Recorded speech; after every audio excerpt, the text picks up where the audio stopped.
네, 10월 12일 장 마감 후 방송 찐시황 방송을 시작하겠습니다.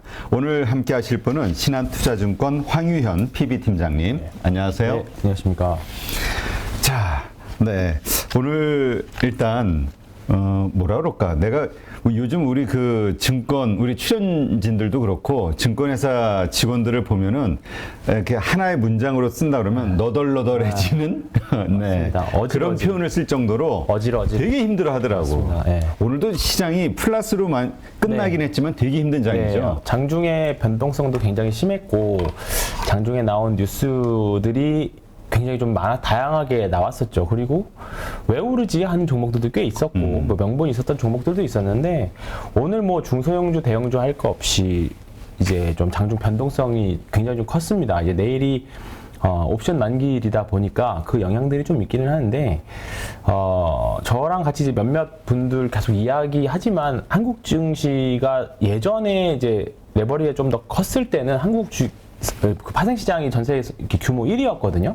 지금까지도 전세계 1위인지는 모르겠는데 우리나라 전체 주식시장 사이즈 대비 사실 거래량이 굉장히 많은 거는 맞는 것 같아요. 그렇다고 거기에다가 중간에 이제 위클리 옵션까지 있거든요. 그렇다 보니까 이 부분들이 시장에 미치는 영향이 사실 주가의 괴리보다 주가의 실제 주식의 가치보다 변동성이 좀 더 크게 나오는 부분들은 좀 있는 것 같아요. 이게 우리나라 시장이 뭐 우스갯소리로는 한국 사람들이 이런 약간 투기적인 성격이 강해서 그러라는 표현도 있고 또는 이제 선진국 시장들이 이제 중간에 쉬어가는 시장이다 보니까 미국에서 유럽으로 넘어가는 그 시장을 쉬어가는 시장이다 보니까 약간의 해지 성격으로 쓴다라는 표현도 좀 있기는 한데 어쨌든 한국 주식시장이 그러니까 선물이나 옵션으로 인한 영향들이 조금 사실 상대적으로 강한 부분들이 좀 있는 것 같고 오늘 전형적으로 그런 모습들을 좀 보여줬습니다. 오늘 어쨌든 시장은 사실 살짝 상승했지만 대응하기는 굉장히 좀 많이 어려웠던 것 같아요.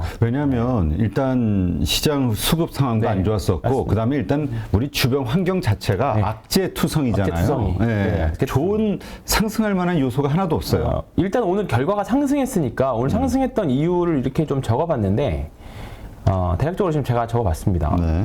일단은 내일 옵션 만기이거든요. 내일 옵션 만기이긴 한데 다행히 선물은 이제 내일 옵션 만기니까 선물은 조금 더 뒤지만 일단 선물이 상방 포지션을 보는 상태에서 위아래로 좀 약간 외국인들 입장에서 위아래 좀 많이 벌려놓여 있는 상태입니다. 그러니까 외국인들은 하락도 할 수 있고 상승도 할 수 있어. 약간 그런 포지션을 만들어 놓고 있고 개인들은 조금 위로 많이 올려다 보고 있습니다. 위로 많이. 그렇기 때문에 내일 사실 현실적으로 좀 쉽지 않은 구간 약간 되어 있어서 내일은 오늘 미국 시장에 지금 현재 나스닥 선물이 한 0.8% 다행히 우리 장중에 이어서 계속 약간 양호한 모습을 유지되고 있는데 혹시나 내일 장 초반에 상승하면 조금 비중 축소하는 관점, 단기 관점으로는 그렇게 하시는 거를 좀 전 개인적으로 그렇게 생각을 하고 있고요. 그리고 오늘 0.5% 금리 인상했죠. 그러면서 환율 안정부터 시작해서 여러 가지 코멘트들이 나왔습니다. 그러면서 발표했던 10시 이후에 잠깐 주식시장에 한번 쫙 슈팅이 나왔다가 또 바로 차익실에서 또 빠지고 그런 모습들을 좀 보여줬었고요. 그리고 이제 내일 CPI 발표를 하는데 적응이라고 놓은 거는 이제 좀 점점 이제 이런 물가지표에 아직은 좀 서두르는 좀 약간 섣부른 말일 수 있긴 합니다만 점점 적응해 가지 않을까 그 생각도 있습니다. 지금 코어 CPI가 생각하면 여전히 조금 부담스럽지 않냐라는 표현도 있긴 하지만 또 일부에서는 약간 이게 연준이 백미러 보고 운전하고 있다. 이게 다 발표되고 후행적으로 나오는 인플레이션 지표에 거기에 맞춰가지고 금리 인상을 결정하는 거 아니냐. 그런 의견들 좀 있거든요. 그렇다 보니까 이런 부분들이 상충되어 있는 그런 구간들 있죠. 그렇다 보니까 지금 금리는 금리대로 올리니까 이게 부분들이 이제 계속 뉴스 나오는 게 사실 이제 위기는 시작도 안 했다. 그런 코멘트들이잖아요. 그러니까 그런 부분들에 대한 공포심이 있는 분들은 좀 올라가면 팔려고 하고. 근데 또 막상 주가가 전 지난 한 달처럼 막 팡팡 떨어지는 또 그런 느낌도 아니거든. 분명히 또 아래로 가면 좀 올라오는 그런 부분들도 좀 있고. 거기다가 오늘 하이닉스가 장중에 꽤 강한 모습도 좀 보여줬었고 반도체 소부장이 조금 오늘 강했었는데 미국에서 이제 반도체 장비 수출 통제 1년 유예하겠다 그런 뉴스도 좀 있었고요. 그 다음에 장중에 나왔던 게 영국의 국제 시장 개입 안 하겠다라고 했는데 갑자기 또 개입하겠다라고 해서 그렇죠. 저도 지금 이게 조금 좋은 일단 단기적으로는 나중에 이게 어떻게 될지는 모르겠지만 일단은 시장에 개입하겠다. 그리고 계속적으로 나와 있는 거래소가 이제 공매도 금지 카드 지금 쓸까 말까. 증안 펀드는 대부분 좀 조금 이제 이야기를 들어보면 사실 실제로 집행해라 해도 사실 운영력이 줄을 팍 사기가 지금 지수 때는 사실 조금 애매할 거거든. 그렇지. 내가 만약 뭐 이 증안펀드 운영한 사람이라고 하더라도 2200에서 공격적으로 살 수 있을까? 과연? 더 조금 기다리면 싸게 살 수 있을 것 같기도 한데, 예, 그런 부분들이 있기 때문에, 증안펀드 좀 그렇다 치더라도 공매도만이라도 조금 단기적으로 해준다라고 하면 증시 안정, 부양 대책이 좀 되지 않을까 생각합니다. 그래서 일단은 올랐으니까 이런 부분들이 조금 긍정적으로 좀 호재로 인상이 됐겠죠. 오늘 저 항상 이제 부르는 회장님이 오늘 왜 금리 올렸는데 주가 올라? 그분이 또 그러시더라고요. 그러니까 이제 사실 금리가 지금 다들 국채 금리 또는 우리나라 금리만 보고 있는데 어쨌든 오늘은 이제 이런 금리가 인상하면서 이제 환율도 좀 안정되면서 일단은 긍정적으로 편이 됐던 편이라기보다는 변동성 유발 요인들이었죠. 그러면서 일단 결론적으로는 주가는 올랐지만 계속 좀 어려운 시장, 변동성 시장은 계속되고 있다. 그렇게 보시면 될 것 같습니다. 네. 조금 전에 그 하이닉스 얘기하셨는데 참 뜻밖이에요. 왜냐하면 일단 반도체와 관련해서는 정말 지금 극단적인 어떤 그렇죠. 그 부정적 네. 스탠스들이잖아요. 기관들은. 네, 그렇죠. 그런 가운데서 또 하이닉스를 지금 몇 거래일째예요. 거의 7, 8, 둘, 넷, 여섯, 여덟, 9거래일째 계속 매입을 하고 있어요. 네. 좀 그 삼성전자 같은 경우는 둘, 넷, 여섯. 삼성전자도 한 7거래일 계속해서 지금 매입을 하고 있고 네. 이게 매수하는 의미가 뭘까? 이게 매수하는 의미 이제 뭘까? 바닥 찍고 이제 상승 쪽으로 가는 걸까? 그 아니면 부분들을 사실 아직은 섣불리 예상할 수는 없긴 하겠지만 삼성전자도 하이닉스도 하이닉스지만 삼성전자를 보면 이게 영업이익 추정치가 진짜 뚜렷하게 보이거든요. 지난주에 저희가 40조 이야기 했었잖아요.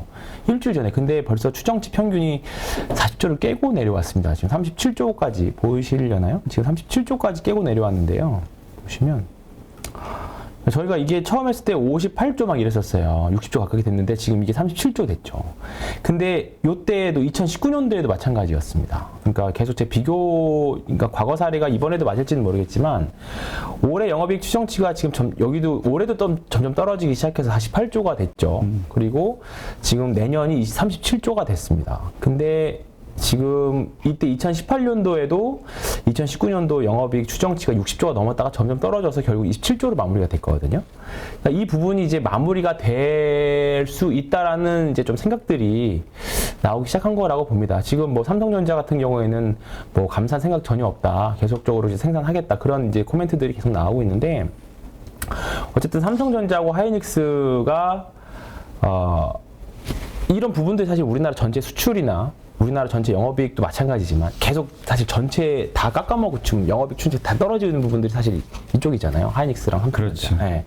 근데 이제 그런 부분들에 대한 바닥에 대한 것들은 충분히 저도 있는 것 같기는 합니다. 있어서 근데 지금은 나중에 사실 이것도 사실 지나고 나서 좀 지나고 나서 숫자가 정말 확정이 돼야 바닥이지 않을까. 정말로 좀 약간 뭉뚱그려도 드리는 말씀이지만 지금은 그냥 단기 매수 관점, 그냥 바닥에서 그냥 사서 뭔가 바이앤홀드가 아닌 그냥 떨어지면 사는 정도. 그 정도로만 그냥 계속 접근을 하셨으면 좋겠고요.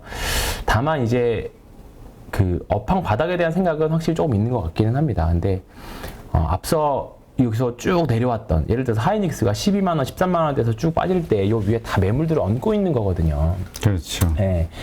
주가라는 게 결국은 주식이라는 게 실적하고 유동성으로 움직인다라고 하면 지금 유동성은 결국은 걷어들이는 구간이고 또는 실적이 돼야 되는데 지금 실적은 앞으로 더 부러질 거냐 아니면 최악에 대한 전망이 나왔느냐 그것에 대한 지금 베팅들인 것 같아요. 그래서 하이닉스가 뭐 지금 반등은 나오긴 했지만 이런 61선을 중심으로 해서 이격이 확 벌어졌다가 좁히는 구간. 왜냐하면 누군가는 너무 과대 괴리율을 이용해서 단기 트레이딩도 할 수 있는 거니까. 뭐 시장에는 단순하게 가치만 보고 하는 분들이 있는 거 아니면 가격의 괴리율을 이용해서 트레이딩 하시는 분들도 있으니까. 그게 비단 개인뿐만 아니라 기관도 마찬가지인 거고요. 그러니까 이제 이격이 많이 좀 줄어드는 상태죠. 그러면서 이게 올랐던 기간 동안 쌓였던 매물들을 분명히 소화하는 과정이 필요할 거라고 봅니다. 그래서 저는 급할 게 하나도 없다라고 생각해요. 그래서 과거 여기 2019년 구간, 요 구간이지 않을까 저는 계속적으로 생각을 하고 있는 거죠. 여기 요때가 미중 무역 분쟁 가장 격했을 때 10월 달이었고, 그리고 나서 이제 이때만 해도 반도체 업황 뭐 최악이다부터 시작해서 앞으로 주식으로 돈 벌기 힘들다, 그때도 이런 비관적인 전망도 쏟아졌었거든요. 근데 그때를 저점으로 해서 주가는 좀 쉬다가 1년 동안 재정비하고 이제 매물 소화하는 과정을 거치고, 이건 주봉이거든요.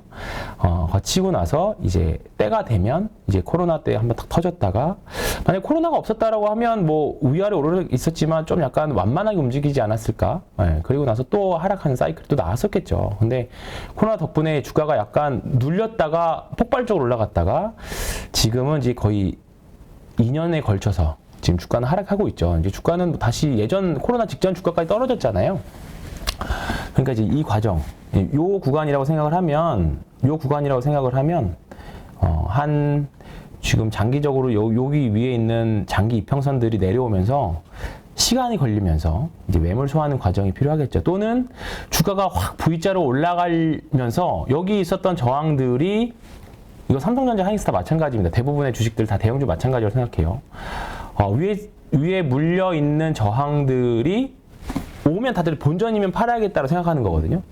근데 그 사람들이 주식을 팔면 안 되겠네라는 사고를 바꿔야 되는 거죠. 근데 그러려면 뭔가 강력한 실적이라던가 호재가 있어줘야 되는데 지금 그런 걸 기대하기 어려운 상황이다 보니까 아마 당분간은 좀 재미없더라도 바닥을 다지는 과정들이 좀 있을 거라고 생각을 합니다. 그래서 조금 지루하시겠지만 반도체 관련 주식들은 오늘 예를 들어서 이렇게 많이 오르면 좀 비중을 좀 줄이는 것도 저는 방법이라고 생각해요. 또 분명히 또 싸게 떨어지면 살 수 있는 기회는 있을 거라고 생각을 하고, 철저하게 저항에 닿으면 비중 축소, 그냥 저항에 닿고 혹시나 더 올라간다라고 하면 그냥 또 남은 물량 가지고 또 대응하면 되는 거거든요. 우리가 이제 문제는 이제 항상 욕심이라는 게, 이 물량을 전부 다 싹 다 팔았다가 다시 전부 다 밑에서 다 사고 뭔가 똑딱이를 탁탁탁탁 이렇게 하고 싶어요. 그건 안 됩니다. 안 되니까 이제 물량 조절의 묘를 좀 발휘를 하셔서 이제 이 분할 매수와 분할 매도 적절하게 잘 이용하시는 구간이 당분간은 계속 이루어지지 않을까 그렇게 생각하고 있습니다.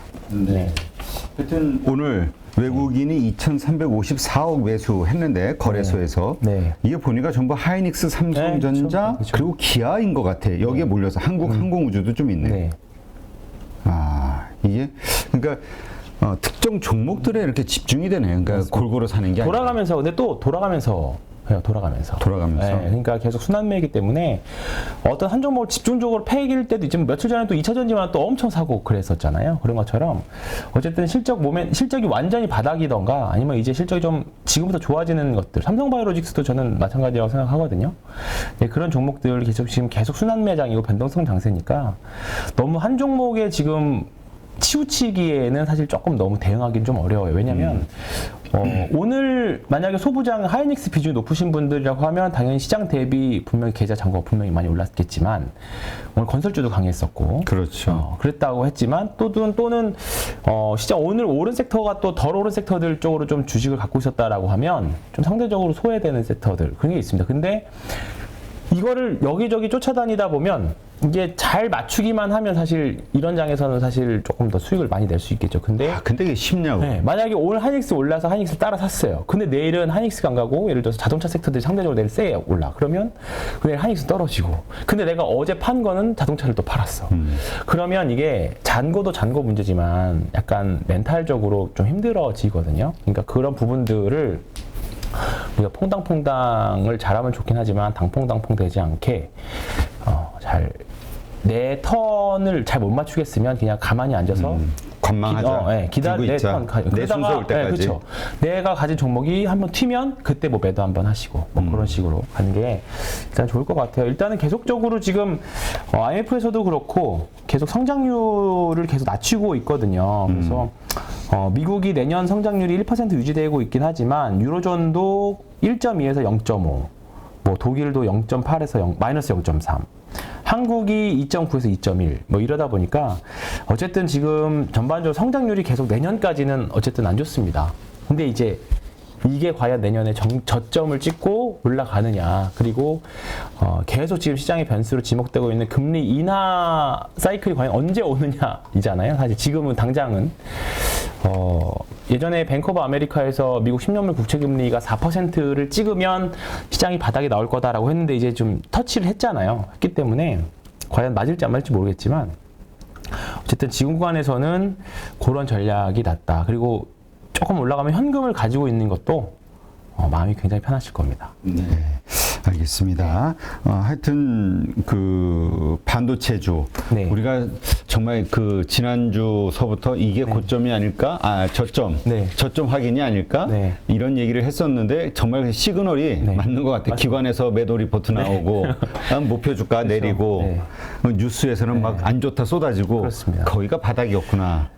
근데 뭐 나스닥이 더 내려갈 거라고 생각하시는 분들도 있기는 하지만 뭐 또 반대로 제시하는 증거 외국계 석학들도 많이 있기 때문에 이번 주 지난주에 가장 핫했던 게 이제 모건 스탠리의 2,600선 간다 내년 상반기에도 그런 전망도 있잖아요. 그렇기 때문에 이제 사실 지금 누가 과연 전문가일까? 사실 그런 코멘트는 뭐 이런 시장에 돌아다니는 자료 잘 취합해가지고 쓰면 사실 누구나 다 쓸 수 있거든요. 근데 과연 이제 누가 될까? 근데 지금은 사실 다 모르는 구간인 것 같아요. 왜냐면 그동안 사실 저도 주식 거의 20년 가깝게 뭐 실제로 한 건 조금 적긴 하지만 제가 대학생 때부터 한 거 생각하면 그 정도 되는데 그동안 사실 계속 돈 푸는 과정이었거든요.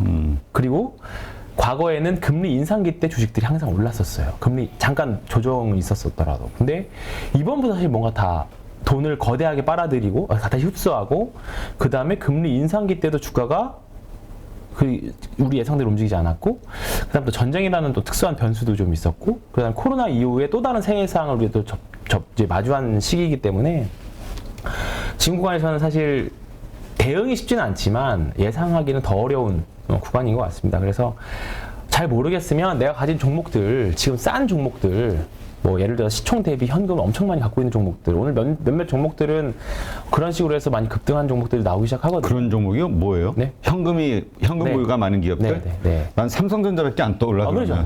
근데 이제 그런 기업들 말고 작은 종목들 중에서 최근에 보면 이제 슬슬 인정받나? 라고 하는 급등한 종목들이 시가총 1,000억 이하. 예를 들어 시가총이 뭐 7, 800억인데 뭐 현금만 뭐 500억 갖고 있고 5, 600억 갖고 있고 뭐 이런 종목들이 뭐 급등한 종목들도 나오거든요. 근데 뭐 상승한 이유를 찾아보면 별 상승한 이유는 없어요. 근데 이제 그런 뭐 어떤 모멘텀이 된 또는 누군가가 이 주식을 좋게 봐서 큰 수급이 좀 샀는지는 몰라도 뭐 이제 그런 종목들이 좀 나오기 시작하고 있습니다. 그러니까 너무 비관적으로 보실 필요도 없고요. 오늘 대표적으로 외국계에서 셀 리포트 한가 나온 게 있거든요. 그래요? 네. 노무라에서 롯데케미칼 셀 리포트가 나왔어요. 근데 오늘 롯데케미칼이 6% 급등을 했죠. 오히려. 그러니까 이게 비단 외국인이라고 해서 무조건 다 맞히는 것도 아니고. 에이, 노무라니까 그런 것 같은데. 이게 골드만삭스나 JP모건에서 나왔어. 모건스탠이나. 그랬으면 또 다르지. 타이밍상 뭐 장기적으로 더 빠질 수도 있긴 하겠습니다만 롯데케미칼이 이제 최근에 일진그룹, 일진머티리얼즈 인수했잖아요. 그러니까 그런 거 보면서 최근에 확 빠졌다가 이것도 마찬가지거든요. 사실 제가 이거 몇 번 사례 비슷하게 지난주에도 제가 말씀드렸던 게 이렇게 한번 급락이 나오면서 대량거래 터지면 이게 거의 투매거든요. 그러면서 손절을 하더라도 이런 투매 나오면 이런 자리가 사실 나도 모르게 매도 버튼 같이 빨려 들어가면서 매도 버튼 누르는 자리거든요. 근데 이 투매가 나오면 조금 이제 되돌림이 항상 나옵니다. 뭐 오늘 매도 리포트가 뭐 우연치 않게 겹치면서 급반등이 나오긴 했습니다만 결국은 롯데케미칼도 위에 물량을 많이 갖고 있잖아요. 뭐 장기적으로 보면 롯데케미칼은 이런 투매 나오고 이제 단기 반등 나오면서 수급이 재조정되면서 그리고 롯데케미칼도 이제 화학회사에서 뭔가 2차전지 소재 회사로 바뀌어가는 2차전지 관련 주식으로 이제 점점 변화해가는 그룹인 거죠. 예, 그런 그룹들 그래서 장기적으로 보면 굉장히 좋은 자리인 것 같아요. 근데 다만 위에 소화를 해야 되는 부분들이 좀 있으니까. 근데 이걸 말씀드리고 싶은 건 아니고 외국인들은 굉장히 많이 틀린다. 그러니까 최근에 계속 나오는 지금 경기는 뭐 이제 더 나빠질 거다. 이런 공포 주면 대표적으로 중국 부동산 때문에 망할 거다, 안 좋을 거다라는 거는 제가 증권사 입사할 때부터 계속 들렸던 거거든요. 수년 된 네. 이야기라고 그러더라고요. 근데 이게 단 한 번도 터진 적이 없었어요. 그러니까 이게 생각보다 지금 뭐 영란은행도 마찬가지고 다 알려진 재료 가지고 그게 현실화됐던 거는 사실 많이 없었던 것 같아요. 그냥 우리가 설마 했던 것들이 이게 확 확전되면서 빵 터지는 거고. 사실 이번 전쟁도 사실 저는 한 6월이면 끝날 줄, 5월달, 6월달 끝날 줄 알았었거든요. 빠르게. 근데 지금까지 질질 끌고 오면서 또 뭐 유럽 길들이기 뭐 이렇게 하면서 나오는 거기 때문에 저는 너무 지금 특히나 지금 주식 같은 경우에는 이미 많은 그런 침체에 대한 우려가 이미 주가에는 어느 정도 많이 반영되어 있는 것 같기도 하고, 그리고 과거 금융위기나 여러 가지 주식 빠졌을 때의 밸류에이션 하단, 특히나 지금처럼 환율이 너무 급등한 사례, 이런 것도 사실 조금 극단적인 사례가 될 것 같거든요.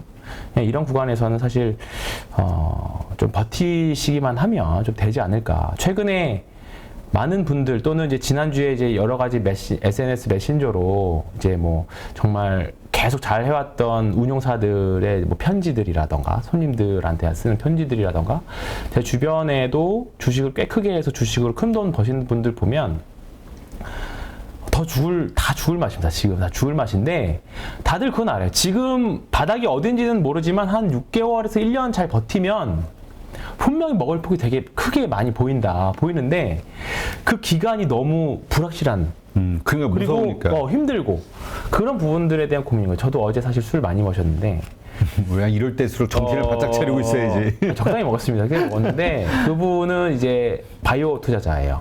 바이오 투자자인데 최근에 단기 바닥에서 이제 2배 정도 올랐었어요. 근데 이제 일정 부분 물량 떨어내고 그 다음에 뭐 이제 조금 또 일부 갖고 있다고 제가 알고 있는데, 뭐 누군가는 뭐 1,000만 원도 큰 돈 1억을 가지고 1억에서 5천만 원 손실 본 것도 크지만 예를 들어서 이걸 한 30억, 40억, 50억 샀는데 그게 반토막 났다고 생각해요. 똑같은 반토막이지만 그게 심적으로 엄청나게 쫄리거든요. 근데 이제 그분도 절대 미수 대출 이런 거 안 하고 현금으로 버티는 거죠. 그러면 좀 버티는데 버틸 수 있죠. 미수 쓴 사람들은 네. 이거 못 버텨. 이 그러니까 변동성. 지금 하락이 지금 지수로 봤을 때 특히 이제 코스닥으로 본다라고 치면요. 지금 올해 3번 하락이 나왔거든요. 보시면 여기 한 번 크게 하락, 네. 여기 20%짜리 요거 한 번, 2번. 통상 이 2번이면 대부분의 신용 물량이 많이 빠지면서 정리될 것도 많이 정리가 돼요. 반등도 많이 나와. 근데 지금 이게 3번 나왔습니다, 올해. 그래서 사실 더 힘들고 이 기간이 계속 늘어지고 있는 거죠. 그러니까 통상 그래서 이 구간에 그러니까 소위 말해서 털린다라는 표현을 하잖아요. 대부분 이제 고생은 여기서 다 끝났어요. 여기서 끝났다고 봤는데 거기서 한 번 더 나왔다고 지금 다들 보는 거죠. 그렇다 보니까 제 주변에 주식 크게 하시는 분들이 다들 지금 고통받고 현금으로 하고 있더라도 고통받고 있는 거죠. 뭐 삼성전자도 반토막 났고 뭐 네이버 카카오는 뭐 말할 것도 없고. 그렇지. 뭐 그런 대형주가 다 이런 판국이니까 이게 뭐 코스닥 차트지만 코스피도 마찬가지거든요. 코스피도 한 번, 2번, 3번 빠진 거거든요. 사실 지금 우리가 유례 없는. 근데 뭐 저희들끼리는 여기 올라갔을 때 이거 분명히 언젠가는 고생하는 날이 온다. 이렇게 이 정도일지는 몰랐지만 우리가 작년 2021년 여름 지나갈 때쯤 분명히 언젠가는 지금 박수 칠 때 떠나야 될 때가 올 텐데 이 구간 지났을 때만 해도 사실 우리는 여기서 한 번 더 치고 올라갈 걸 기대했지만 그냥 여기서 외국인들이 계속 팔면서 이제 여기서부터 꺾어져서 내려오기 시작했잖아요. 근데 이제 이게 3번 빠졌습니다. 3번. 근데 사실 이렇게 빠지는 거는 진짜 특이한 경험을 하고 있다라고 저는 봐도 될 것 같습니다. 나중에 한 몇 년 지나고 나서 우리가 2022년 정도 버텼다. 그 정도로 저는 말씀하실 수 있는 시장이 지금 지내고 있어요. 그러니까 지금은 최대한 레버리지 줄이시고, 왜냐하면 변동성을 지금 나만 하지를 못합니다. 변동성. 특히나 지금 레버리지 ETF나 또는 고버스 ETF를 하게 되면 그 변동성을 감내를 아마 못 하실 거예요. 막상 사시면. 나 지금 사놓고 감내하고 있는데. 차라리 상방은 차라리 저는 코덱스, 마음 편할 것 코덱스 같아요. 레버리지. 차라리. 근데 저는 절대로 이제 그 굿버스를 저 개인적으로 사지 않고 추천드리지 않는 게 그거를 사는 순간 모든 게 다 삶이 비관론자로 다 바뀝니다. 그래서 굿버스는 잘 안 사요.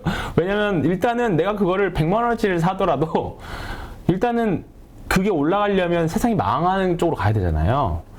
그러면 세상을 다 비관적으로 보게 돼요. 그래서 절대로 굿버스는 여기서 반토막이 나더라도 굿버스는 아마 제 인생에서 사지는 않을 겁니다.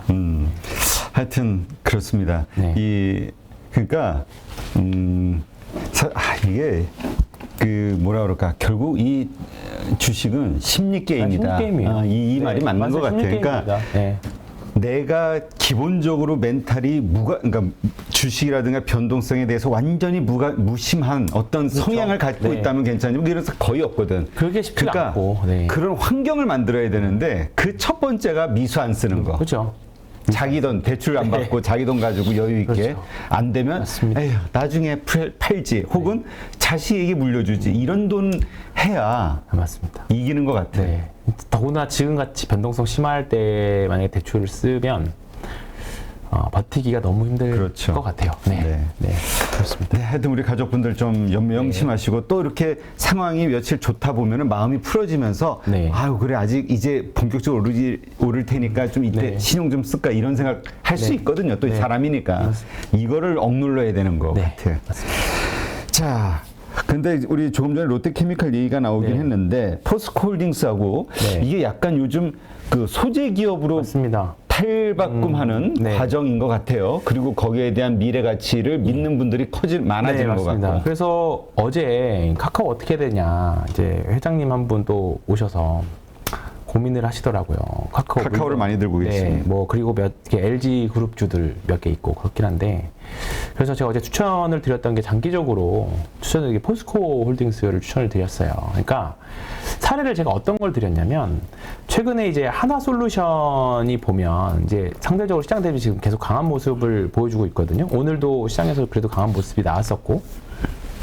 근데 하나솔루션 공부해 보신 분들은 아시겠지만 이제 절반이 화학이고 이제 태양광 산업 쪽으로 완전히 좀 이제 밸류체인을 일어나시킨 회사입니다. 근데 이 사업을 꽤 오래전부터 해왔었어요. 근데 이제 IRA 도입하면서 이제 이 하나솔루션이 지금 최대 수혜가 될 것 같다라는 분석들도 이제 꽤 많이 나오고 있거든요. 근데 이것도 보면 하나솔루션도 예전에 화학업체에서 점점 이제 뭔가 친환경 기업으로 변모를 하고 있는 거잖아요. 그리고 오늘 세게 올라갔었던 롯데케미칼도 조금 길게 보신다라고 하면 이제 일진 머티리얼즈 인수하는 것도 보면 이제 2차 전지 그룹으로 가는 거잖아요. 근데 이제 포스코 홀딩스를 보면 아시겠지만 이제 밸류체인을 지금은 뭐 철강 쪽 또는 최근에 홍수 때문에 조금 이제 다시 뭐 생산 재개늦어진다 그런 이슈 있긴 하지만 정말 언젠가 다시 재개될 거고 그리고 최근에 포스코홀딩스에서 추진하고 있는 게 이제 2차 전지 소재 산업의 밸류체인을 완성하겠다라는 장기 전망을 제시한 거잖아요. 그러니까 아마 2030년까지 비중을 보니까 이제 2차 전지 소재 비율이 점점 많이 늘어나더라고요. 그래서 지금은 철강주를 좀 많이 인식을 하고 있지만 좀 길게 본다라고 하면 그리고 주가도 사실 많이 떨어지면서 위에 많은 매물들이 많이 있긴 합니다만 나중에 정말로 장기 투자하기에는 정말 좋은 주식이 되어가고 있지 않나 저는 이렇게 생각을 해서 근데 분명히 이제 다음 턴이 올 겁니다. 우리나라 주식시장에도 지금은 언제 오르나 하겠지만 그냥 우리가 좋은 주식 사놓고 일상생활을 열심히 하고 있다 보면 언젠가 모르게 또 주식시장에 또 벽될 날이 분명히 올 거거든요. 그거에 대해서는 그 누구도 부인하지 않았어요. 한국은 끝났어. 한국 주식시장은 완전히 끝이야 라고 하시는 분은 주식을 크게 하시는 분 중에는 하나도 없었어요. 분명히 때가 되면 다시 주식은 오른다라는 생각들을 다들 가지고 계시는 그건 공통점이었습니다. 그러면 그때 가서 시장 대비 시장을 이끌어갈 수 있는 주도 섹터 또는 주도 종목이 뭘까라는 그 고민들을 지금 다들 하시거든요. 그렇죠. 네, 그 고민을 하는 거예요. 그러면 일단 지금은 사실 주식시장이란 주식이 뭐 지금 실적으로 오르는 것도 아니고 단기 모멘텀으로 잠깐 올랐다가 빠졌다가 또는 대외 뉴스 나갔다가 올랐다가 내렸다가 계속 지금 변동성이지만 나중에 다시 시장의 투자자들이 이제 한국 주식을 사보자 또는 한국 주식은 이제 올라갈 때가 됐다라고 그런 뭔가 시장의 중지가 모아지면 사람들은 투자자들 사람들이라고 그랬었지만 외국인이든 기관이든 분명히 어떤 섹터로 몰리게 될 겁니다. 그러면 결국은 실적을 보게 될 거고 또는 성장성을 보게 되겠죠. 그러면 자연스럽게 누구나 그냥 주식이 올라가려면 나만 좋다라고 생각하면 안 돼요. 누구나 좋다라고 생각을 해야 되거든요. 그렇죠. 네. 그러니까 이게 개별주가 좋은데 나만 좋다고 생각하는 개별주는 이게 잘 되면 대박이지만 안 됐을 경우에 밸류 트랩에 갇혀가지고 나만 좋다 생각하고 아무도 인정해주지 않으면 안 사면 주가는 안 올라가잖아요. 그런 것처럼 그래서 개별주 어려운 건데. 근데 포스코홀딩스 같은 경우에는 분명히 이제 2차 전지 소재 산업으로 가겠다라는 거를 천명을 했잖아요. 그러면 그 부분에 대한 가시적인 성과가 나올 때쯤이면 주가는 이제 올라가기 시작하겠죠. 그리고 그러면서 다만 지금 오랫동안 하락을 했기 때문에 다 이제 위에 매물들이 많이 있으니까 이 소화하는 과정들이 필요할 겁니다. 그래서 어제 그 회장님한테도 그러면 똑같이 하락을 많이 했어요. 지금 똑같이 많이 하락을 많이 했는데 주가가 나중에 시장이 정신을 차리고 올라간다고 했을 때 그럼 어느 게 더 위로 업사이드가 더 많이 열려 있을까에 대한 고민을 해봤을 때 카카오나 네이버보다는 어차피 얘를 똑같이 마이너스 50%가 쳐면 나중에 시장이 반등했을 때 어느 게 더 많이 올라가냐라고 봤을 때 이런 쪽이 더 낫지 않겠느냐 그렇게 좀 조언을 좀 많이 말씀을 드렸었죠. 그래서 지금 회사가 지금 이 시장이 혼란한 틈을 탈 때 시장의 DNA가 바뀌고 그다음에 회사가 뭔가 바뀌는 회사들 있죠. 그러니까 그 바뀌는 게 사실은 그 기준을 사업의 그 아이템 이게 바뀌는 거에서 찾아야 되는 거죠. 그렇죠. 그러니까 시장을 관통하는 패러다임을 찾아야 되는 거죠. 그러니까 그런 관통할 요즘 먹거리는 많이 있어요. 그러니까 2차 전지가 그랬었고, 근데 지금 2차 전지 어쨌든 한번 쫙 시대를 냈고 그렇죠. 쉬어가는 구간입니다. 그럼 다음 2차 전지 턴할 때 기존에 있었던 게 셀까? 아니면 아직 덜 올랐던 게 셀까? 아니면 포스코 철강의 PR을 받았던 종목이 이제 2차 전지 소재 산업으로 PR을 바꿔서 준다라고 하면 성장 더 크게 줄 수 있으니까 그런 쪽에 더 파워풀한 게 나오겠죠. 그래서 그런 관점에서 포스코홀딩스를 좋게 봤던 거고 그런 관점들이 있는 종목들이 많이 있죠. 요즘에는 이제 태조 이방원 이야기를 많이 좀 확 시장이 부러지니까 들어갔지만 지금 우리 이선혁 부장님을 좀 모셔야 되겠어. 네. 언제 저 이선혁 부장님 한번 모시고 방송해봐요. 황 팀장이. 같이요. 근데 이제 지금 방산업체들이 내수주에서 수출주 바뀐 것들, 그런 뭔가 바뀌는 것들을 찾아내죠. 그래서 아까 하나솔루션도 마찬가지인 거고, 다음 턴에서 좀 세게 올라간다라고 하면 뭐 지금 말씀드린 포스코홀딩스, 롯데케미칼 가능성이 있을 것 같고, 그 다음에 좀 자율주행. 지금 계속 어쨌든 2024년에 애플카가 나올 때까지는 자율주행 이슈는 계속 있을 것 같거든요. 그래서 자율주행 섹터들 최근에 보면 뭐 모트엑스가 좀 센 모습 좀 보여줬었고 지금 최근 오늘 현대차 그룹주 중에서 현대오토에버가 좀 상대적으로 센 모습 보여줬었거든요. 예, 그래서 자율주행과 관련된 섹터들 큰 주식, 작은 주식 많이 있지만 그쪽에서 앞으로 분명히 기회가 있을 거라고 생각합니다. 그래서 계속적으로 이런 쪽 섹터 뭐 더 크게 조금 더 테마의 경험으로 본다면 뭐 네옴시티도 그렇게 될 수도 있고요. 뭐 테마주로 보신다라고 하면 뭐 드릴 말씀은 없습니다만 우리가 굳이 주식으로 수익을 낸 목적으로 본다라고 하면 네옴 이런 뭔가 시대를 관통하는 이거보다 시류를 잘 타야 된다라고 해야 되나요? 그 이야기를 조금 해드릴까 합니다. 네. 네. 근데 일단 그 우리가 시류를 잘 타야 되는데 이게 잘 탄 줄 알고 탔는데 이게 네, 끝물이어가지고 고생하시는 그게 이제 우리가 조금 전에 얘기했던 카카오란 말이에요. 네. 카카오 관련주들, 카카오뱅크, 카카오 게임즈, 카카오 뭐지? 뭐 지금은 페이. 워낙에 투심이 안 좋아서 또 지금 올라오긴 하겠죠. 네. 아니 올라는 갈까요? 아니 진짜 자식에게 물려주는 마음으로 가지고 있다면 올라갈까? 지금 왜냐면 60%뭐 페이 같은 경우 60% 이상 70% 빠진 것도 있잖아요. 고점 대비. 이거 분명히 뭐 예를 들어서 카카오 같은 경우에도 이런 10만 원에서 분명히 이런 구간이 되게 물타기 하기 딱 좋은 구간이기는 하거든요. 지금 지나서 그렇지만. 근데 이제 여기 대량 거래 음봉 이후에 이제 물량 빠지면서 이렇게 좀 갔었는데 이것도 최근에 보면 이제 투매도 나가긴 했거든요. 여기 어제 그저께. 네, 투매도 나와서 뭐 리바운드 하는 구간이 또 분명히 나올 겁니다.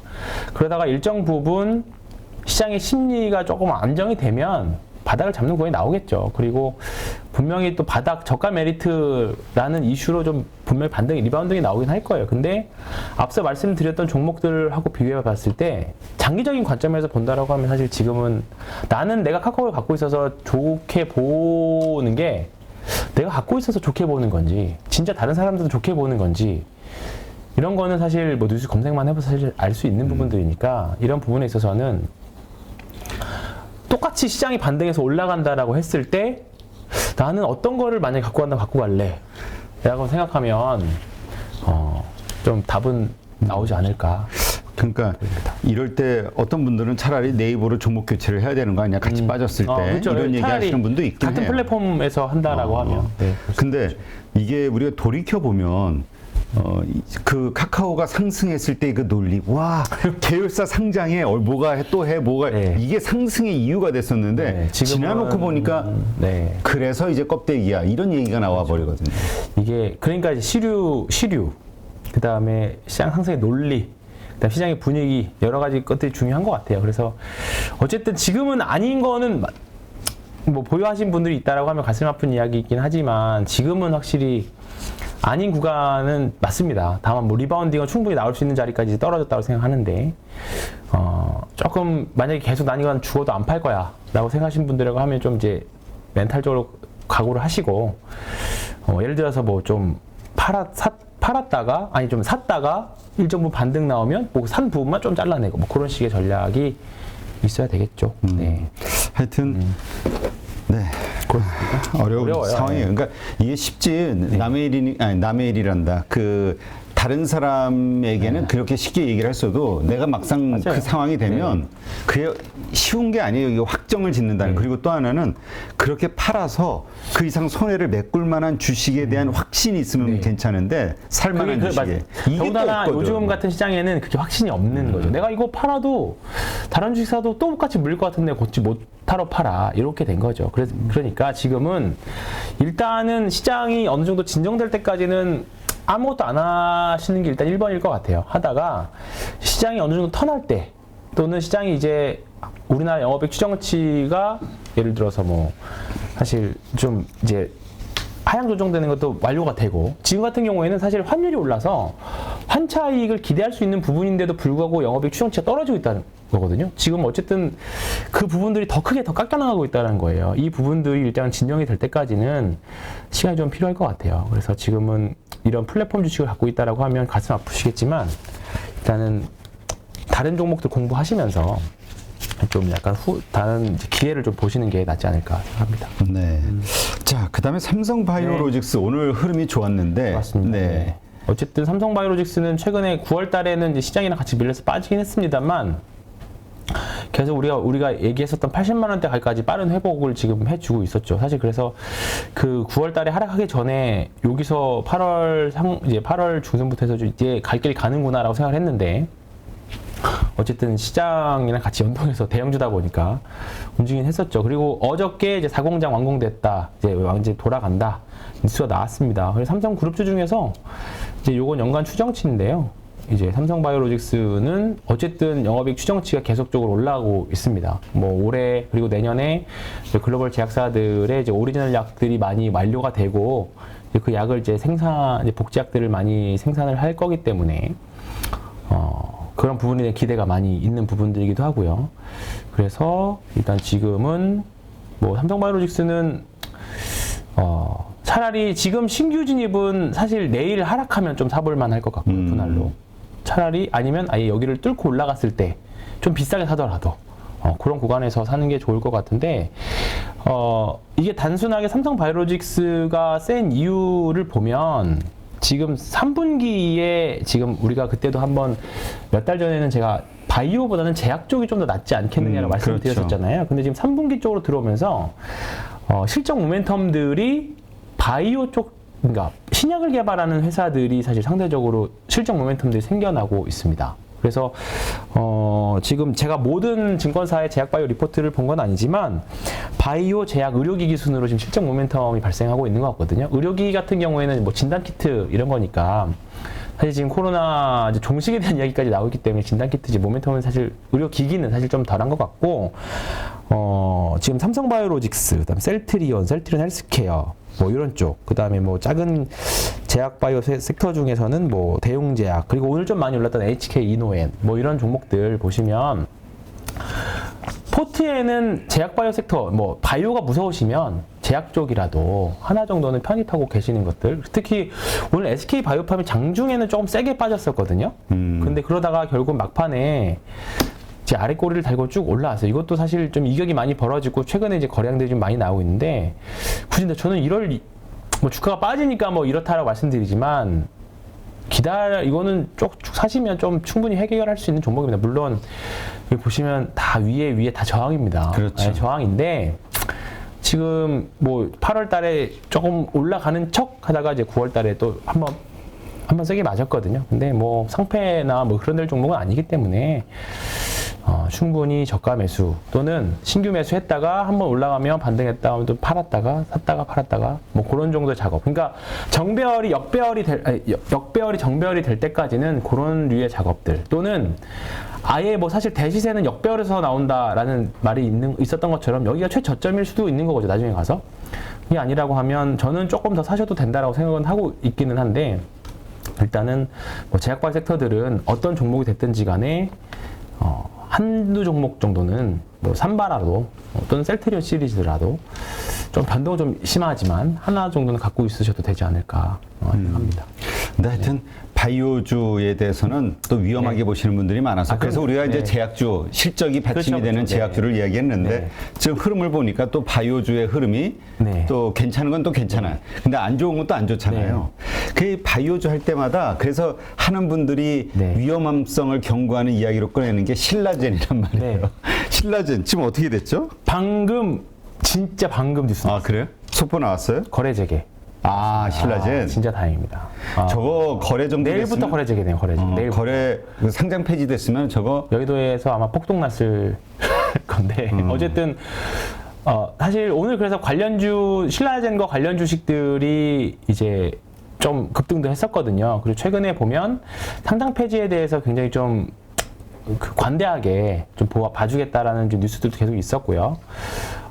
오늘도 하루 종일 사실 이거 보고 있었거든요, 저도. 왜냐면 이게 투자 심리하고도 영향이 있는 부분들인 거거든요. 그래서 어쨌든 신라젠이 지금 6시 20분 정도 됐는데 15분 정도에 나왔네요. 그러니까 저희 삼성바이오로직스 이제 얘기 시작하면서 뉴스가 나온 것 같은데, 요게 되면 사실 이제 제약바이오 섹터들이 그러면 재무적으로 위험했던 종목들이 조금 심적으로 편해지겠죠.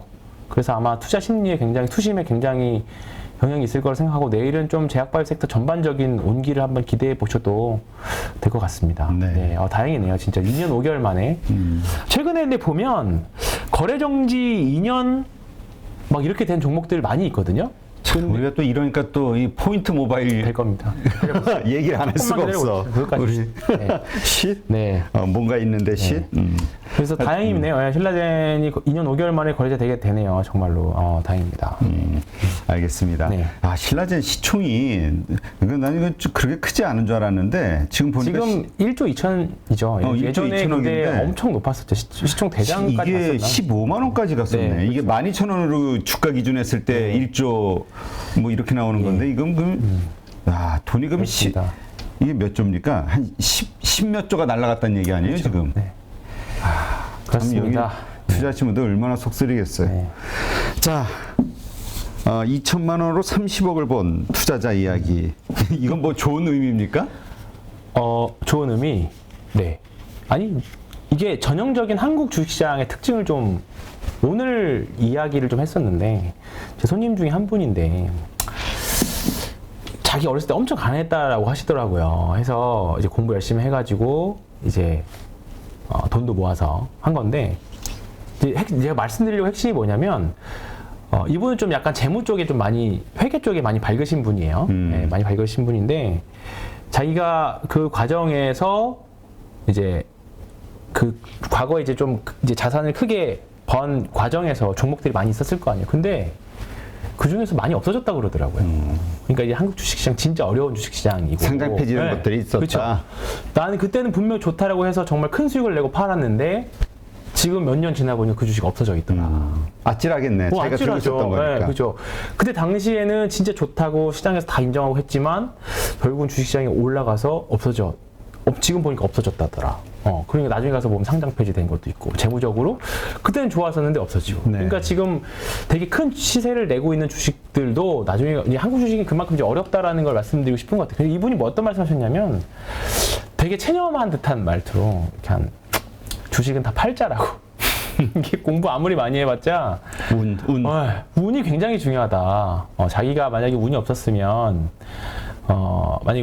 이렇게 큰 돈 벌지 못했을 거다. 근데 지금 오늘도 근데 이분 보면 지금도 마이너스 수두룩백백해요. 근데 다 현금이고 망하지 않을 회사들 그냥 갖고 있어요. 근데 아까 이제 그분이 이제 오늘 갖고 있는 종목이 아까 이제 서두에 말씀드렸던 현금 많이 갖고 있는 중에 오늘 하나 급등을 하면서 오늘 뭐 급등하셨네요. 뭐 축하드립니다 하면서 뭐 이제 이야기를 한 건데 이 주식도 언제 어떻게 될지 모른다. 네. 그러면서 얘기를 그렇게 하더라고요. 그래서 한국 주식은 시류 정말 중요하다. 흐름 타는 거 중요하고 스쿼리 진짜 중요한 것 같다. 그 말씀 하시더라고요. 네. 이게 한국 시장, 특히 한국인이라고 표현하면 좀 어폐가 있을 것 같기도 한데 어쨌건 좀 공격적인 성향의 투자자들. 근데 대부분 좀 그렇잖아요. 좀 크게 돈을 벌고 싶고. 그렇죠. 단기간에. 이거 무슨 뭐 연리 8% 이거 생각하면서 하는 분은 그렇게 크지 않을 거라고요.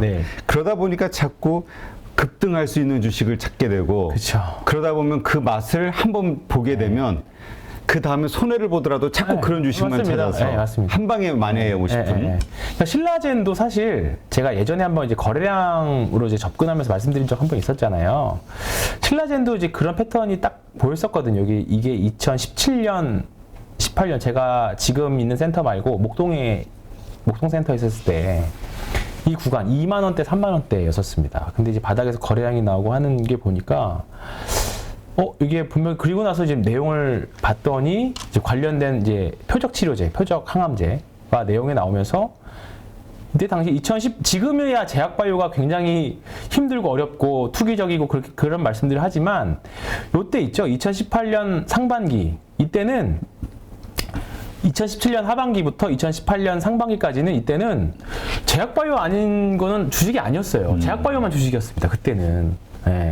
근데 만약에 이때 잘 팔지 이제 제가 그때부터 요 고점에서 대량 거래를 한번 세게 경험을 했기 때문에 이거 하고 이제 안트로젠이라는 주식 거기서 이제 제 나름대로의 고점 매도 원칙을 정해서 그때 카카오도 말씀드렸던 거거든요. 근데 이 주식으로 큰 돈을 버신 분도 있어요. 근데 못 팔고 지금까지 갖고 계신 분도 있을 겁니다. 그러다가 그렇죠. 거래 정지돼서 이제 거래 재개를 받는. 아까도 상담원 분 중에 오늘 신라젠 꼭 반드시 거래 재개를 기원합니다 하고 메신저로 남기고 왔는데 어쨌든 잘 됐네요, 결론적으로. 그래서 어쨌든 시류 굉장히 중요하다. 한국 주식은. 아니 그래서 아까 뭐 30억 번 투자자처럼 망하지 않을 회사, 우리 근본 있는 주식에 투자하자 이런 그렇죠. 얘기 했었잖아요. 그러니까 이게 지금 막 그러니까 우리 테마 형성, 수급에 의해서 막 올라가는 주식 잠깐 있다가 손해 보면 바로 팔 각오가 돼 있거나 그럴 어떤 능력이 안 된다면은 그냥 좀 뭐라 그럴까, 솔직히 주가가 좀 많이 떨어져도 다시 오를 수 있을 것 같은 어떤 모멘텀 있는 그러니까 회사. 그 가치주라는 주식들을 보면 이게 결국 주기적으로 사이클이 오거든요. 그러니까 시총 대비 더 많은 현금이나 부동산을 갖고 있으면 그걸 지금 나만 알아. 또는 소수의 투자자들만 알아요. 근데 시간이 지나고 하다 보면 그 내가 가지고 있는 주식이 시장에서 인정받을 때가 오거든요. 가치주들은 한 번씩 돌아가면서. 근데 그거를 억지로 껴맞추려고 하면 쉽지가 않은 거죠. 쉽지가 않고 대신에 엉덩이 싸움이라고 하잖아요. 그렇죠. 내 주식이 인정받을 때를 기다리시는 것도 좋은 방법인 거죠. 하여튼 그런 주식에서 손실을 보면서 갑자기 그런 주식으로 장기 투자 모드로 돌아갔을 때는 이건 정말 위험한 거죠. 그렇죠. 그렇게 많이 올랐던 수급에 의해서 오른. 삼성전자를 해서 장기 투자한다면 그건 납득이 되거든요. 되죠. 그렇죠? 되죠. 되죠. 근데 예를 들어서 무슨 메타버스 혹은 뭐 무슨 주식, 그래서 고점에 물린 거를 메타버스라고 얘기하면 안 되겠다. 또 들고 있으신 분들 서운하니까. 뭐 하여튼 땡땡땡이라는 어떤 주식에 대해서 테마에 대해서 확 올랐을 때 고점에서 사신 분이 30%, 40%, 50%, 60% 물렸다면 다시 그 테마가 그만큼 세게 올기 전까지는 방법이 없는 거잖아요. 그렇죠. 그게 근데 문제는 개별주들은 안 올 수도 있더라. 그냥 시장에서 한번 예를 대표적으로 저 어렸을 때 뭐 유전 테마 이런 거 있죠. 유전 테마. 그다음에 뭐 서해 보물섬 테마. 그렇지. 보물섬 그걸로 알면 되겠다. 근데 그때 당시에는 정말 되는 거야? 그쵸. 왜냐면 수익도 났었거든요. 아니 나도 그때 되게 막 네. 박정희 대통령의 그죠. 이발사에서 나온 그쵸. 그 대통령한테서 들은 정보고 네. 막 이러니까 근데 지금은 이제 그런 얘기 나오면 아마 무슨 허망한 소리라고 그렇지. 하겠지만 그때 당시에는 진짜 그랬습니다. 네 맞아요. 동해안에서 그러니까 지금 생각해보면 중동에 있는 유전을 우리나라에 있는 중소기업이 유전 개발권을 따와서 수입을 한다더라. 막 그런 적도 많이 있었거든요. 제 첫 주식이 그거였어요. 지금은 없어졌지만. 근데 그때 당시에는 그래? 그런 거 없다? 뭐 그랬었죠. 네. 그리고 또 그 대주주 이런 거 보면은 경영권 하던 사람들 보면 다 그런 사기 경력이 있는 사람들이 또 그 주가 조작 그렇죠. 경력이 있는 사람들이 또 하는 거라. 네, 그렇죠. 네, 하여튼 네 안전하다? 아니 좀 우리 매출과 기본적으로 사이클 산업의 사이클은 우리가 그 사이클을 기다리면 되는데 그 테마의 사이클은 언제 올지 모르니까. 한국 주식은 일단 주식 자체가 위험 자산이잖아요. 그렇죠. 예, 위험한 자산은 없는데 어차피 위험한 자산이라고 하면 결국은 어렵지만 관리 잘 하시고 또는 내가 관리 못하겠다 하면 그냥 좋은 근본 있는 주식 사서 엉덩이 싸움 하시는 게 답이지 않을까. 자, 우리 그 종목 가지고 있는 게 고민이신 분들이 두 분 계셔가지고 글을 좀 남기셨는데 이지영님 원익 IPS 이거 우리 장중엔 12시 방송에서도 좀 다뤄드렸는데 작년 4월에 54,000원에 사서 물 타서 평단이 41,000원이 됐대요. 30% 비중 80% 마이너스. 그러니까 이게 이게 뭐예요? 무슨 말인지 고점 대비 뭐 80 아닌데 고점 대비해서 반토막 마이너스에 80%? 네, 일단은 30%. 그러니까 하여튼 마이너스 총 마이너스 보는 거에 80%라는 얘기 같은데. 네. 뭐 원익 IPS는 삼성전자하고 운명을 같이 하는 회사니까요. 앞서 설명이 되셨을 거라고 봅니다. 저는 어쨌든 지금 반도체 섹터는 지금은 한번 사보셔도 될 것 같기는 한데 조금 반등하면 또 팔고 이런 전략은 당분간 해야 될 거라고 봐요. 지금 보면 추세 상승이 지금부터 나오기는 어렵다. 그렇죠. 거꾸로 V자로 날려면 뭔가 지금 반도체 투자 심리가 좋아지거나 실적이 좋아져야 되는데 지금 추정치들이 계속 떨어지고 있고 어쨌든 경기 침체에 대한 거를 우리가 계속 떠안고 갖고 있는 구간이기 때문에 반도체도 결국 경기 민감주의 관점으로 본다라고 하면 일단 시간 좀 많이 걸릴 것 같습니다. 그래서 그렇다고 지금 이 구간에서 손절을 하느냐? 그것도 아닐 것 같아요. 그냥 지금 어차피 이평선들이랑 이격도 많이 벌어진 상태이기 때문에 분명히 한번 여기 보면 이런 구간들이 분명히 또 나올 거긴 할 거거든요. 잘라낸다라고 하면 이런 구간을 좀 기다리셔야 될 것 같아요. 그래서 일정 부분 조금 수익 잘라내고 그 자금을 가지고 다시 내가 산 가격보다 좀 밀리면 다시 사고 그런 전략이 필요되지 않을까. 그러니까 합니다. 전부 팔고 또 전부 사고 이게 아니라 일부 30%가 됐든 그렇죠. 20%가 됐든 팔고 올랐을 때 좀 현금 가지고 있다 또 내리면 또 사고 네. 추수라도 늘리자. 장기적으로 이게 다시 내가 본전까지 갈까에 대한 거는 사실 뭐 모르겠습니다. 시간 많이 걸릴 거예요. 근데 평단을 4만 원 이하로는 맞춰 놓으실 필요는 있을 것 같습니다. 그러면 좀 시간이 걸리더라도 지금 41,000원이니까. 네, 뭐 그 정도는 뭐 충분히 해볼 만하겠죠. 네. 알겠습니다. 자, 강균화님, KG ETS 마이너스 24%인데 손절할지 계속 들고 이게 갈지. 사실 대표적으로 이게 폐기물 관련 주식이거든요. 이게 대표적으로 약간 과연 폐기물 관련 테마가 와야지 사실 세게 갈 수 있는 부분들이죠. 그러니까 뭐 예를 들어서 우리나라의 태풍이 전국적으로 불어서 예를 들어서 폐기물 수요가 굉장히 늘어난다거나 그다음에 폐기물을 가지고 천연자원 에너지화 산업을 한다거나 뭐 그런 이슈를 좀 묶여야 되는데 내가 보유자는 사실 그렇게 희망 회로를 쓰면서 시나리오를 쓸 수 있습니다. 근데 그거를 다른 사람들이 공유를 과연 해줄 수 있겠느냐, 다 수긍을 해줄 수 있겠느냐거든요. 그래서 사실 이런 개별 주식은 사실 대응하기가 굉장히 힘들어요. 왜냐하면 그렇다고 제가 여기서 이거 매도하세요라고 해도 하다 갑자기 다음날 또 뭐 어떤 뉴스가 나와서 급등해 버릴 수도 있거든요. 그래서 이건 개인적인 성향일 수밖에 선택을 하시라고밖에 말씀드릴 수가 없는데 뭐 사실 KG그룹 내에서 사실 실적도 굉장히 탄탄하고 이건 사실 여기 올해 작년 같은 경우는 좀 약간 일회성 이익이 있는 걸로 제가 알고 있는데 올해 실적 놓고 보면 이게 조금 약간 제가 정확히 이거 안 본 지 오래돼가지고 실적이 좀 굉장히 좀 좋게 나오고 있는데 지금 작년에 시총 매출이 3조 5천억에다가 영업이익이 3,200억인데도 불구하고 주가가 지금 3,100억이거든요. 그러면 지금 좀 약간 다른 뭔가 있겠죠. 지금 퍼가 1일, 이거만 보면 퍼가 1이니까 말이 안 되는 거고, 그럼에도 불구하고 주가가 밀린다는 거는 이 실적을 인정해주지 못한 뭔가 있겠죠. 제가 지금 정확히 보지 못해서 그렇습니다. 그래서 다만 주가 차트로는 한번 큰 상승 이후에 쌍고점 만들고 물량 다 소화하면서 저 사실 큰 수급은 좀 빠져나간 걸로 보여요. 제가 보기에는요. 그래서 일시적으로 반등이 나올 때마다 저는 매도 관점인데, 공부는 저도 한번 해봐야 될 것 같은데요. 이게 왜 리포트가 최근에 나오면 제가 보지 못한 것 같은데.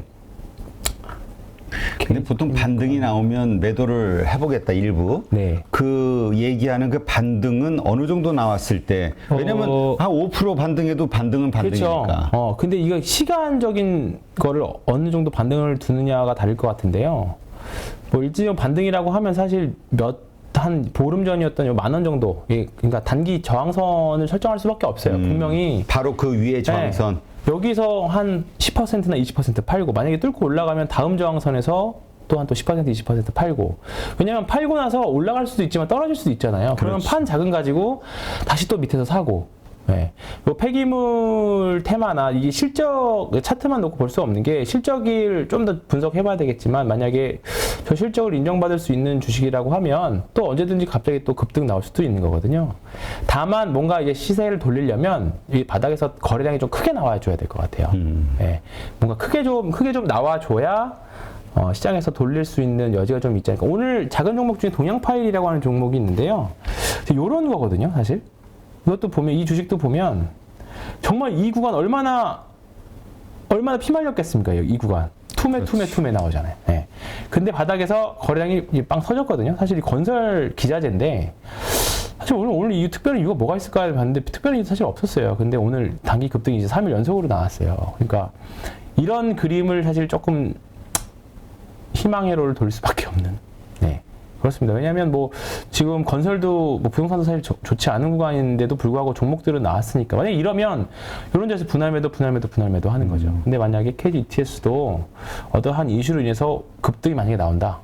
지금 분명히 지금 굉장히 공포스러운 구간이실 거거든요. 보유자 입장에서는. 그렇죠. 근데 이제 여기서 만약에 반등이 나온다라고 하면 조금씩 분할매도, 그리고 나서 다른 좋은 주식으로 갈아타시는 거를 일단 말씀드리겠습니다. 네, 알겠습니다. 네, 오늘 이렇게 해서 신한금융투자 황유현 팀장과 함께 오늘 시장 한번 정리를 해봤고요. 오늘 정말 황유현 팀장도 많이 힘드셨겠지만, 이렇게 좀 경험도 많고 실력이 있으신 분이 힘들 정도면은. 실력은 잘 모르겠습니다. 나는 황가였어. 뭐라 그래요? 커밍아웃 하는 거예요? 네. 어쨌든 오늘의 핵심은 요겁니다. 신라젠 거래재개. 이게 가장 큰 것 같아요. 네. 알고 보니 황가야 아니고. 드디어 내일 조금 전반적인 제약바이오, 특히 코스닥 섹터의 훈풍을 한번 기대해 보겠습니다. 네, 알겠습니다. 하여튼 힘든 장입니다. 이럴 때일수록 평정심을 갖기 위해서는 결국 기본으로 돌아가는 수밖에 없을 것 같다는 생각이 들어요. 네, 들고 있는 내 종목에 대한 공부도 다시 한번 하시고, 정말로 앞으로 전망이 있는 펀더멘탈이 뒷받침돼주는 주식인지, 아니면 좋다고 해서 따라 산 그 수급에 의해서 올랐던 고점에서 산 주식인지 한번 잘 평가해 보시기 바랍니다. 네, 오늘 수고하신 황유현 팀장님 고맙습니다. 네, 고맙습니다. 네, 가족분들, 내일 아침 7시 장 시작 전 방송에서 다시 뵙도록 하고요. 네, 편안한 밤 보내시고, 네, 항상 평정심을 유지하기 위한 멘탈 관리, 손가락 관리 잘 하시기 바랍니다. 고맙습니다. 김종수 저자님, 2021년도에 13억이라고 어떻게 그렇게 벌 수 있었을까요? 저도 단타나 투단타, 장기 투자도 다 해봤는데 제 성향상 세 부분은 다 실패했었고요. 주식 투자는 이게 평생 할 수 있는 직업입니다. 주식 투자를 그렇게 오래 하려면 무엇보다도 다른 사람한테 종목 이런 거를 의뢰하거나 추천받아서 하면은 오랫동안 할 수가 없습니다. 스스로 혼자 할 수 있는 그런 능력을 배워야 됩니다. 그래서 누구나 1시간 안에 200개 종목에서 좋은 종목을 고를 수 있는 그런 능력을 배양할 수 있도록 제가 도와드리려고 그렇게 하고 있습니다. 네, 이번에 8.15 머니톡에서 8.15 캠퍼스라는 교육 프로그램을 준비했습니다. 이제까지 방송을 하면서 느낀 게 너무 투자에 대해서 잘 모르면서 시작하시는 분들, 그리고 준비가 되지 않으신 분들, 그럼에도 불구하고 큰 돈으로 실전에 들어가서 돈을 잃는 분들이 너무 많다는 것을 알게 됐습니다. 이러한 분들, 다시 한번 체계적으로 주식에 대해서, 투자에 대해서 공부하고 지금까지는 돈을 잃었더라도 앞으로는 자신만의 어떤 투자 원칙을 세우고 돈을 벌 수 있는 그러한 계기를 만들고 싶어서 8.15 캠퍼스를 준비했습니다. 한국 주식시장에 맞는 투자법과 관련해서 단기 매매 혹은 초단타, 장기 투자 혹은 스윙 여러 가지의 방식들이 있는데요. 어떤 것이 옳다 그르다 판단하기는 좀 어려울 것 같습니다. 결국은 그 투자를 하는 사람의 성향이 어떤지 그리고 그 자금의 성격이 어떤지에 따라서 가장 본인에게 적합한 투자 방식을 찾는 게 필요하지 않을까. 그러기 위해서는 먼저 이러한 다양한 투자법들에 대해서 알아야지만 나에게 맞는 투자법이 무엇인지를 판단할 수 있지 않을까 생각을 합니다. 이론적이 아닌 실제 투자에서 큰 수익을 내신 분들, 자신만의 어떤 기법 혹은 투자 노하우를 가지신 분들을 첫 번째 대상으로 삼았습니다. 물론 그분들이 가지고 있는 투자 방식은 장기 투자일 수도 있고 스윙일 수도 있고 단기 매매일 수도 있는데요. 각 분야에 정말 특화된 어떤 실적을 가지신 찐 투자자, 찐 고수라고 볼 수 있는 분들, 이러한 분들을 선택했습니다.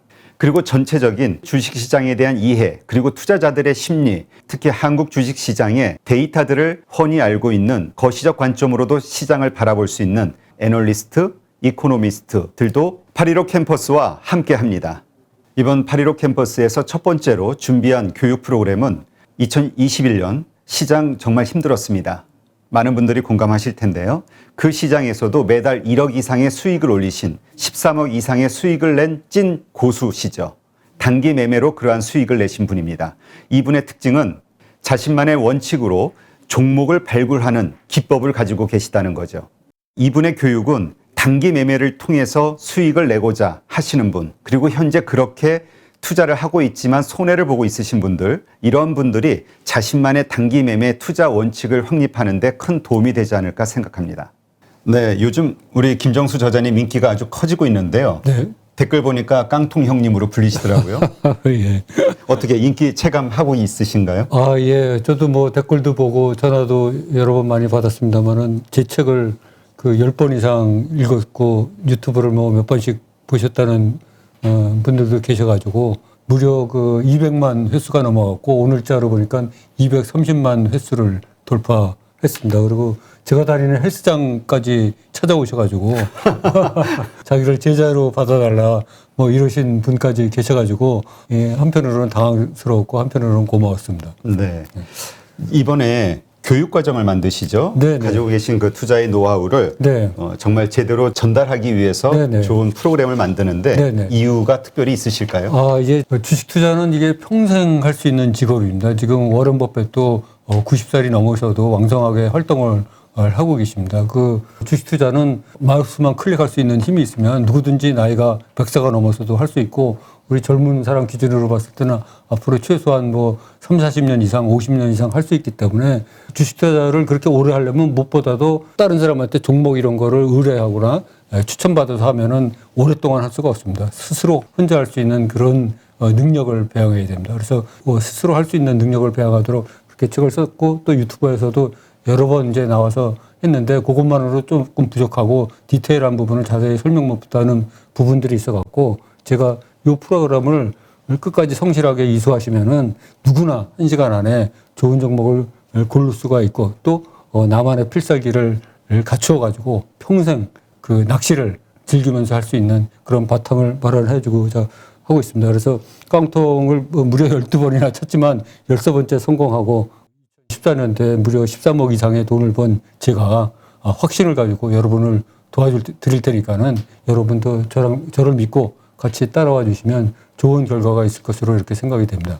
이 교육 과정을 통해서 그 교육 과정을 수료하는 분들에게 꼭 이거 하나만큼은 꼭 가르쳐 주고 싶다, 도움을 주고 싶다 하는 게 있다면 뭐가 있을까요? 아, 그럼 물론 이제 제가 하루에 200개 종목을 12분의 1차로 이렇게 고를 수 있다고 여러 번 말씀드렸는데 이 프로그램을 이제 성실하게 잘 이수하고 공부하신 분들은 누구나 1시간 안에 200개 종목에서 좋은 종목을 고를 수 있는 그런 능력을 배양할 수 있도록 그렇게 프로그램을 짜고 제가 도와드리려고 그렇게 하고 있습니다. 한국 주식시장에서 장기 투자로 돈을 벌기는 쉽지 않다 이런 얘기 하시는 분도 있고요. 네네. 또 단기 투자 혹은 네. 단타를 통해서 돈을 벌기는 더더욱 쉽지 않다 네네. 이렇게 생각하시는 분들도 있거든요. 네네. 그런데 우리 김종수 저자님은 단기 매매를 통해서 네네. 수익을 내신 거잖아요. 네네, 13억을 그렇습니다. 보신 건데 네네. 그 단기 매매의 그 기간, 그러니까 네. 어떤 주식을 샀을 때 언제 파시는지 네네. 제가 이제 주로 장대 양봉이 형성된 그 세력이 돈을 넣은 그런 종목을 위주로 특히 또 그 턴어라운드 된 그런 주식만 사서 그 이익이 한 플러스 10% 정도 나면은 매도를 하는 그런 거를 이제 기계적으로 반복을 해왔습니다. 그래서 그 수익이 누적되다 보니까 굉장히 큰 수익을 낼 수 있었습니다. 그러니까 이번에 교육 네네. 프로그램에서 가르치시고자 하는 것은 네네. 한국 시장에 특화된 단기 매매 네네. 트레이딩 방식이라고 그렇습니다. 생각하면 되겠네요. 네, 맞습니다. 저는 저도 단타나 초단타, 장기 투자도 다 해봤는데 제 성향상 이제 그런 거가 맞지 않았었고 그 세 부분은 다 실패했었고요. 그 또 한국 주식 시장 상황상 단기 매매가 아주 적합하다. 이렇게 생각이 들어서 단기 매매에 집중해서 하다 보니까 이렇게 좋은 성적을 거둘 수 있게 된 것 같습니다. 어떤 분들이 단기 매매 투자에 적합하다고 보세요? 제가 생각하기에는 한국 사람들의 90% 이상은 단기 매매에 적합하다고 생각하고 있습니다. 왜요? 왜냐하면 한국 사람들의 그 성격이 그 빨리빨리 문화에 자리 잡고 있는데 이 단기 매매는 비교적 단타나 초단타보다는 느리지만 며칠 만에도 승부를 볼 수가 있고 평균 보유 기간이 장이 좋을 때는 뭐 1개월에서 2개월밖에 안 되고 또 뭐 장이 이렇게 요새같이 안 좋을 때는 뭐 3개월에서 6개월 이렇게 자꾸 할 수 있기 때문에 한국 사람 성향하고 딱 맞는 거로 이렇게 생각이 됩니다. 자, 그럼 이번에 8.15 캠퍼스에서 어떠한 방식으로 그 단기 매매로 돈을 벌고자 하는 분들에게 네네. 그 노하우를 전수해 주실 건가요? 그 절대 사지 말아야 될 종목 12가지 유형이 있습니다. 그거는 제가 5만 건 이상을 거래하면서 제가 물렸던 거를 전부 분석을 해보니까 그 12가지 유형이 나오더라고요. 또 반드시 사야지 될 종목 유형도 12가지가 나옵니다. 그래서 모두 이 24가지가 있는데 이 24가지가 제 책에는 아쉽게도 한 가지 종목밖에 그 예를 못 들었습니다. 근데 이번 영상에서는 종목을 순차적으로 이렇게 소거를 하면서 이게 왜 이렇게 됐는지, 왜 이런 일이 벌어졌는지, 결과는 어땠는지를 차근하게 설명을 드릴 거고요. 또 제 책에서 아쉬웠던 부분이 그 200개 종목을 한 개에서 5개 정도 좋은 종목으로 추리는 과정을 거의 축약적으로 설명을 했기 때문에 실제로 그 일반 분들이 책만 보고 쫓아오기는 굉장히 힘듭니다. 그래서 그 200개 종목을 일일이 하면서 이 종목은 왜 선택이 되고 이 종목은 왜 선택이 안 됐는지 그런 거 원인과 그런 거를 자세하게 설명드리면은 몇 번씩 보시다 보면은 스스로 그런 능력이 되지 않을까 이렇게 생각을 합니다. 그런데 이제 VOD 네. 강의만 보고 배운다는 게 쉽지 않다. 하다 네네. 보면은 생각과는 다른 네네. 여러 가지 어려운 문제들이 생기잖아요. 네네. 그래서 영상만 보면서 과연 배울 수 있을까 이런 생각 하시는 분들 있을 네네. 수 있을 것 같은데요. 네네. 그래서 저희가 이제 한 달에 한 번씩 그 라이브 방송으로 궁금하게 생각하시는 분들을 직접 소통을 하면서 궁금증을 받아서 그 자리에서 바로 대답을 드리고 이렇게 하는 그 시간을 마련해서 그 문제를 해결해 드리도록 하겠습니다. 8.15 캠퍼스를 통해서 평생 활용할 수 있는 종목 선정 방법을 여러분께 알려드리도록 하겠습니다. 그거 내 특급 비밀인데. 내가 이 공개 방송이라 갖고 수익률을 제대로 얘기를 못 하는데 이제 유튜브에 나와서도 그래서 내가 뭐 한 20% 30% 이상 그렇다 하는데 사실 내가 며칠 전에 계산해 보니까 작년에 이제 그 수익률을 따져보니까 한 70% 이상 벌었더라고요. 그러니까 작년 상반기는 사실 수익률이 100% 이상이었어.